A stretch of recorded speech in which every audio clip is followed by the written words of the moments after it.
ಭಗವಂತ ಇರುತ್ತಾನೆ ನಮ ಸುತ್ತ ಅವತಾರ ನಾನಾ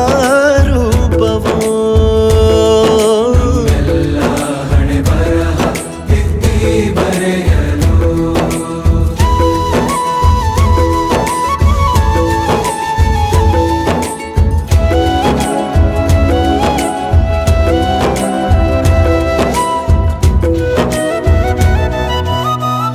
ಬಾಳಲ್ಲಿ ಲೆಕ್ಕ ಎಷ್ಟು ಮುಖ್ಯ ಎಂಬುದ ಬೆರಳಲ್ಲೇ ತೋರಿ ಕಲಿಸಿದ ಗುರುಗಳೇ